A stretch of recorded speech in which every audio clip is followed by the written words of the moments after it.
علی بھائی سوال ہے، ہندوؤں کے تہوار ہولی اور دیوالی کے کھانے کا کیا کیا جائے؟ وش کر سکتے ہیں؟ ہاں جی، یہ بڑا سینسٹیو ایشو ہے۔ پچھلے دنوں آپ کو پتہ دیوالی کی جو سرمنی ہے منائی گئی ہے 6 نومبر کو۔ یہ ہندوؤں کے ہاں 2 بڑے تہوار منائے جاتے ہیں، ہولی کا اور دیوالی کا۔ اسی طریقے سے کرسچنز کے ہاں بھی یعنی کرسمس کا تہوار منایا جاتا ہے، اور بھی غیر مسلم کے ہاں تہوار منائے جاتے ہیں۔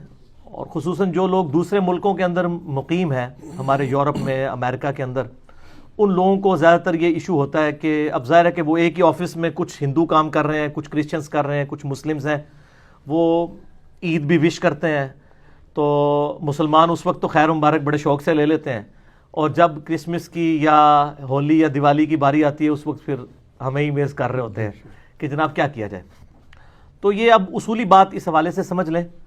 پہلی تو بات یہ ہے کہ as far as human dignity is concern, تو اس دنیا میں جتنے بھی لوگ آباد ہیں، ہیومن ڈگنیٹی میں آپ نے ان کی عزت کرنی ہے، چاہے وہ جیوز ہوں، کرسچنز ہوں، مسلمز ہوں، ہندو ہوں، بدھ مت کے رہنے والے لوگ ہوں، ان سب کے سب لوگوں کے ساتھ کھانا پینا بھی جائز ہے اگر کھانے والی چیز حلال ہو، ٹھیک ہے؟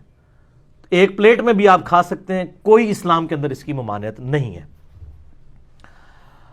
اب رہا یہ ان کی مذہبی ایکٹیویٹیز کا تعلق، تو چونکہ یہ زیادہ تر مذہبی ایکٹیویٹیز شرک کے اوپر مبنی ہے، شرک کے ساتھ اسلام کو آپ کو پتہ ہے ایک خاص مزاج ہے۔ شرک is the most sensitive issue in the sight of اللہ۔ قرآن حکیم میں کم از کم 2 دفعہ یہ آیت ریپیٹ ہوئی ہے، سورہ النساء کے اندر 116 اور 48 نمبر، ان اللہ لا یغفر ان یشرک بہ ویغفر ما دون ذلک لمن یشاء۔ بے شک اللہ اس گناہ کو تو معاف نہیں کرے گا کہ کوئی اللہ کے ساتھ کسی قسم کا شرک کرے، اس کے علاوہ ہر گناہ معاف کر دے گا۔ دنیا میں جتنے بھی گناہ ہیں وہ شرک کی ہی درخت کے آپ سمجھ لیں شاخیں ہیں کسی نہ کسی فارم میں، اور جتنی دنیا میں نیکیاں ہیں وہ توحید کے شجرہ مبارکہ کی شاخیں ہیں۔ یہ جو مذہبی ایکٹیویٹیز ہیں دوسرے مذاہب کی، چاہے وہ جیوز کی ہوں، کرسچنز کی ہوں یا ہندوؤں کی ہوں، یہ زیادہ تر شرکی ایکٹیویٹیز ہیں۔ اب وہ شرکی ایکٹیویٹیز کے اندر مسلمان تو حصہ لے ہی نہیں سکتا۔ پھر کھانے پینے کا جو تعلق ہے، اگرچہ ان شرکی ایکٹیویٹیز کا کھانا پینا حلال بھی ہو، یعنی کوئی سبزی پکا کے لے آتا ہے، لیکن چونکہ وہ جس نام پر ہو رہی ہے نا، وہ شرک والا معاملہ ہے، تو اس لیے اسلام اس کو انڈورس نہیں کرے گا۔ قرآن حکیم میں اگر آپ سورۃ المائدہ پڑھ کے دیکھیں نا، تو غیر اللہ کے نام کا جو کھانا ہے، اللہ کے علاوہ کسی اور کی تقرب کے لیے یا اس پہ غیر اللہ کا نام بولا گیا ہو، اعوذ باللہ من الشیطان الرجیم، آیت نمبر ہے 3 سورۃ المائدہ کی۔ اللہ تعالیٰ فرماتا ہے حرمت علیکم المیتہ، تمہارے لیے حرام کر دیا گیا ہے مردار، والدم، اور بہتا ہوا لہو، یعنی جو ذبح کے وقت جانور کا خون نکلتا ہے نا، یہ خون ہے تو پاک ہے لیکن پینا حرام ہے۔ اسی طریقے سے شراب جو ہے، کپڑوں کو لگ جائے تو کپڑے ناپاک نہیں ہوں گے، لیکن شراب پینا حرام ہے، اسپرٹ ہو جائے، الکوہل ہو جائے۔ اسی لیے ہم وہ کہتے ہیں کہ آپ اسپرٹ والا جو الکوہل والا پرفیوم بھی استعمال کر سکتے ہیں، وہ آپ پی نہیں رہے ہوتے۔ وَلَحْمُ الْخِنزِيرِ، اور خنزیر یعنی سور کا گوشت، پگ کا گوشت، یہ اصل میں ایک ایشو ہے کہ یہ ایسا جانور ہے جو سبزی خور بھی ہے، گوشت خور بھی ہے۔ ویسے سارے سبزی خور جانور جو ہیں، جو بہیمۃ الانعام ہیں، وہ حلال ہیں، لیکن اس کے بارے میں جب پوچھا گیا کہا گیا نہیں یہ حرام ہے۔ 3 چیزیں ہو گئیں، مردار اور لہو بہتا ہوا اور خنزیر کا گوشت، وما اہل لغیر اللہ بہ، اور جس کے اوپر ذبح کے وقت غیر اللہ کا نام لیا جائے، غیر اللہ کے تقرب کے لیے ہو۔ اور یہی پھر آیت آگے چلتی ہے، اس میں ایک الفاظ یہ بھی ہیں وما ذبح علی النصب، اور جو بتوں کے تھانوں کے اوپر ذبح کیے جاتے ہیں جانور، یعنی ان تھانوں پر غیر اللہ کے تقرب کے لیے جانور ذبح ہو رہے ہیں، وہ بھی حرام ہوں گے، چاہے اللہ کا نام بھی ان پر لیا گیا ہو، تب بھی وہ حرام ہوں گے، کیونکہ تقرب جو ہے وہ غیر اللہ کے لیے ہے۔ صرف یہ نہیں ہے کہ ایک بندہ بسم اللہ اللہ اکبر پڑھ کے تو کسی بت کے سامنے ذبح کر دے تو وہ بھی حرام ہو جائے گا، تقرب اس بت کا ہو گیا، اگرچہ اللہ کا نام لیا ہوا ہے تب بھی۔ تقرب والا معاملہ بھی سینسٹیو ہے۔ تو اسی طریقے سے اس طرح کی ایکٹیویٹیز کے جو کھانے پینے ہیں وہ اسلام میں حرام ہے۔ صحیح مسلم کے اندر حدیث موجود ہے، سیدنا علی رضی اللہ تعالیٰ عنہ سے کسی نے آ کے پوچھا کہ آپ نبی علیہ السلام کے اتنے قریبی ہیں، کیا آپ کو نبی صلی اللہ علیہ وآلہ وسلم نے کچھ خاص باتیں ایسی سکھائی ہیں جو باقی امت کو نہ بتائی ہوں؟ تو مولا علی نے کہا کہ نبی علیہ السلام نے وہی دین ہمیں بھی سکھایا جو پوری امت کو. ہاں، جو فہم قرآن ہے وہ تو ظاہر ہے ہر مسلمان کا ایک حصہ ہے. اور پھر فرمایا اپنے تلوار کی نیام میں سے ایک صحیفہ نکالا اور کہا یہ نبی علیہ السلام نے ایک خاص صحیفہ ہمیں دیا ہے جس میں قیدیوں کے احکام لکھے ہوئے تھے.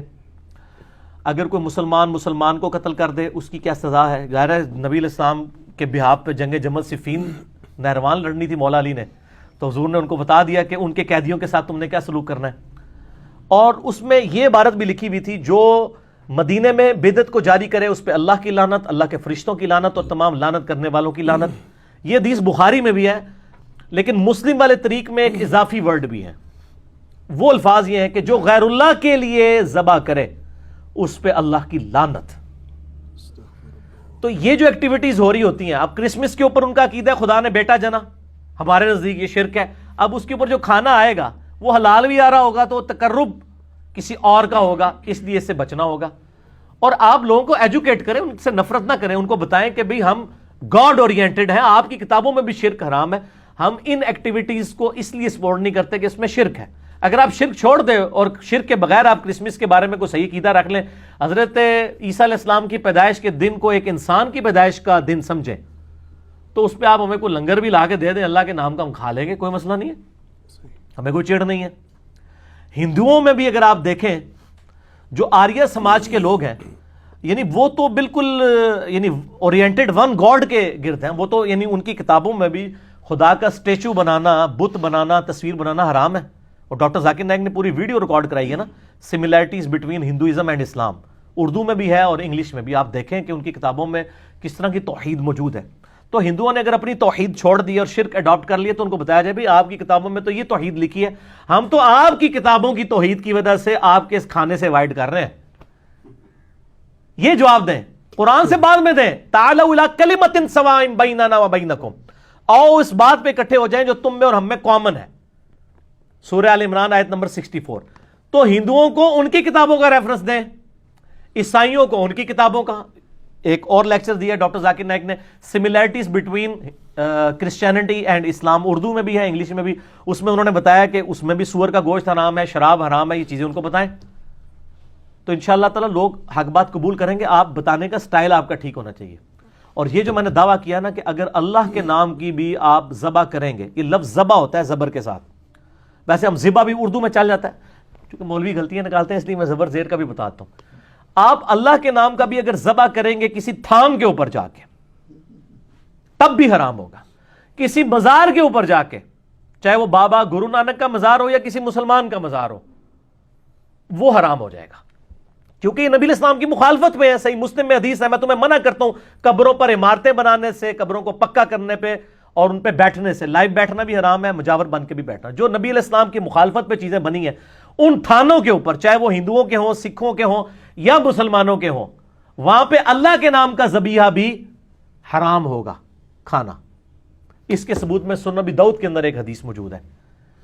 ایک صحابی نے منت مانی کہ میں مقام بوانا پر جا کر اونٹ قربان کروں گا. نبی علیہ السلام نے اس صحابی کو بلا کے پوچھا یہ کسی خاص مقام پہ تم اونٹ جو ذبح کرنے جا رہے ہو، کیا زمانہ جاہلیت میں وہاں کوئی مشرکانہ میلہ تو نہیں لگتا تھا؟ ہائے ہائے ہائے ہائے، امام الموحدین صلی اللہ علیہ وآلہ وسلم. یار اگر پرانے زمانے میں لگتا تھا تو اب کیا مسئلہ ہے؟ اب تو نہیں لگتا نا. کدھر نے کہ جی شاہ جی دی یاد تازہ بھی ہوندی ہے نا، یہ نہ کوئی کہہ دے جی پرانی یاداں دوبارہ جی تازہ ہو گئی ہیں. ان کا یا رسول اللہ کبھی مشرکانہ وہاں پہ میلہ یعنی نہیں لگا کرتا تھا. آپ نے کہا وہاں کوئی اس قسم کی یعنی ایکٹیویٹیز تو نہیں ہوتی تھی، کوئی خوشی کی ایکٹیویٹیز جو شرکیہ ہوں؟ تو کہا نہیں یا رسول اللہ صلی اللہ علیہ وسلم. تو پھر آپ صلی اللہ علیہ وسلم نے ان کو اجازت دی اور فرمایا کہ خدا کی نافرمانی میں جو منت ہے وہ پوری نہ کی جائے، اور وہ منت بھی پوری نہ کرو جس پہ تم اختیار نہیں رکھتے ہو. بعض اوقات ایک بندہ جناب منت مان لیتا جی میں روزانہ 100 نفل پڑھوں گا. اب یہ تو بڑا مشکل کام ہے، تو ایسی منت کو پھر توڑ دینا ہوگا. اور ایسی جو منت کا کفارہ وہ بخاری اور مسلم میں ہے، کہ منت کو توڑنے کا کفارہ وہی ہے جو سورۃ المائدہ آیت نمبر 89 میں قسم کو توڑنے کا کفارہ آیا ہے. ایک غلام آزاد کرو، غلام نہیں آزاد کر سکتے تو تم 10 مسکینوں کو کھانا کھلاؤ، اگر نہیں کھلا سکتے یا 10 مسکینوں کو کپڑے لے کے دو، اگر یہ نہیں کر سکتے یعنی بہت غریب ہو تو پھر تم مسلسل 3 روزے رکھو. یہی کفارہ ہے منت توڑنے کا بھی، منت آپ توڑ بھی سکتے ہیں، اور قسم توڑنے کا بھی. تو نبی علیہ السلام نے فرمایا جس پہ تمہارا اختیار نہیں، جو مشکل ہو جائے، تمہارے بس سے باہر ہو جائے، وہ بھی منت پوری نہ کرو، اور اللہ کی نافرمانی میں بھی اپنی اس منت کو پورا مت کرو. اور جہاں تک تعلق ہے نا مشابہت اختیار کرنے کا، وہ ابو داؤد میں حدیث ہے جس نے جس قوم کے اندر مشابہت کی وہ اسی قوم میں شمار کیا جائے گا. یعنی اگر کوئی ریلیجس ایکٹیویٹیز میں حصہ لیتا ہے نا ہندوؤں کی، تو اللہ اور اس کے رسول کے ہاں وہ ہندو شمار کیا جائے گا، چاہے وہ مسلمان بھی ہو، اس کی داڑھی بھی ہو. یہ بڑا سینسٹیو ایشو ہے. بے شک. جس قوم کی مشابہت یعنی مذہبی مشابہت، یہ نہیں ہے کہ آپ نے ٹائی پہن لی ہے تو یہ مذہبی مشابہت ہے، اور ٹائی کو سلیب کے ساتھ جوڑتے ہیں. اور یار سلیب کے ساتھ ہوتا تو ویٹیکن سٹی میں بیٹھا ہوا پاپ جو ہے وہ بھی ٹائی لگا کے رکھتا، اس نے تو کبھی ٹائی نہیں پہنی، اس نے سلیب ہی لٹکائی ہوتی ہے. سلیب نہیں، یہ ٹائی تو مسلمانوں کی ایجاد ہے.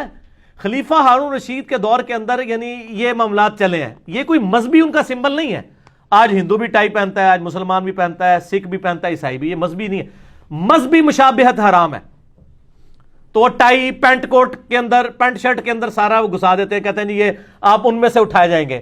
اور انہی مولانا صاحب کو پوچھیں گے آپ کے جیب میں جو مرید نے 40,000 روپے کا مفت آپ کو 76 موبائل گفٹ کیا ہوا ہے، 76 موبائل میں ذرا اس کو جوک کے طور پہ کہتا ہوں، اتنا لمبا موبائل جو سمارٹ فون ہے، یہ کافروں کا نہیں بنایا ہوا، یہ مشابہت نہیں ہوگی. کہتے نہیں اس کی نہیں ہوگی مشابہت. وہ کہتے ہیں دیکھیں کوئی مذہبی ایکٹیویٹی تو نہیں ہے نا. تو سر پینٹ شرٹ کون سی مذہبی ایکٹیویٹی ہو گئی ہے؟ مذہبی ایکٹیویٹی کوئی شخص گلے میں سلیب لٹکا لے، ماتھے پہ سندور لگا لے، ہاتھ میں راکھی باندھ لے، یا سکھوں والا کڑا پہن لے، ٹھیک ہے، جو مذہبی ایکٹیویٹی ہو، مذہبی ایکٹیویٹی کو فالو کرنا اس قوم میں شمار ہوگا. اس طریقے سے ہولی، دیوالی اور یہ آپ کی کرسمس ہے، یہ چونکہ مذہبی ایکٹیویٹیز ہیں، ان کو آپ نے اوائڈ کرنا ہے، لیکن اخلاقیات کے دائرے میں. بدتمیزی نہیں کرنی اور ان کو اپنا سینسٹیو ایشو بتانا ہے ان کی کتابوں سے کہ تم تو اپنے دین کو فالو نہیں کر رہے، تمہارے دین کو بھی ہم ہی فالو کر رہے ہیں اور ہم اپنے دین کو بھی فالو کر رہے ہیں. قرآن سے نا ان کو بتائیں. سب سے پہلے ان کو تعالوا الی کلمۃ سواء بیننا و بینکم، ان کو بتائیں کہ خدا کے ساتھ آپ کی کمٹمنٹ ہونی چاہیے. ہم چونکہ مسلمان خدا اورینٹڈ ہیں، اس لیے ہم ہولی، دیوالی یا کرسمس کے اوپر جو آپ وش کرتے ہیں، یہ چونکہ شرکی ایکٹیویٹیز ہے، اس لیے ہم آپ وش نہیں، آپ اس کے علاوہ وش کریں. اگر کوئی انڈیا کی ٹیم کبھی کرکٹ میچ جیتتی ہے تو آپ خوشی میں ٹافیاں بانٹتے ہیں تو مسلمان بھی کھا لیں گے، کوئی مسئلہ نہیں ہے، ٹھیک ہوگا، ہمیں کوئی اعتراض نہیں ہوگا. یہ مذہبی ایکٹیویٹی نہیں ہوگی. ونس جب آپ مذہبی ایکٹیویٹی کریں گے، کفار کے ساتھ مشابہت ہوگی، وہ بڑا پھر سینسٹیو ایشو ہو جائے گا. اس لیے اس کو آپ نے اوائڈ کرنا ہے. اس کو اوائڈ کرنے کا طریقہ بھی میں نے بتا دیا. خالی میں لاہور دا راہ نہیں دسیا، لاہور جانے کا کرایہ بھی دے دیا، صرف راستہ نہیں بتایا آپ کو کہ اس طریقے سے اس ایشو کو غیر مسلم ملکوں میں رہنے والے لوگ ٹیکل کریں. ہندو کوئی کہ ان کو کہ آپ کی کتابوں میں شرک غلط لکھا ہوا ہے، غیر اللہ کے نام کی نیاز نہیں ہو سکتی.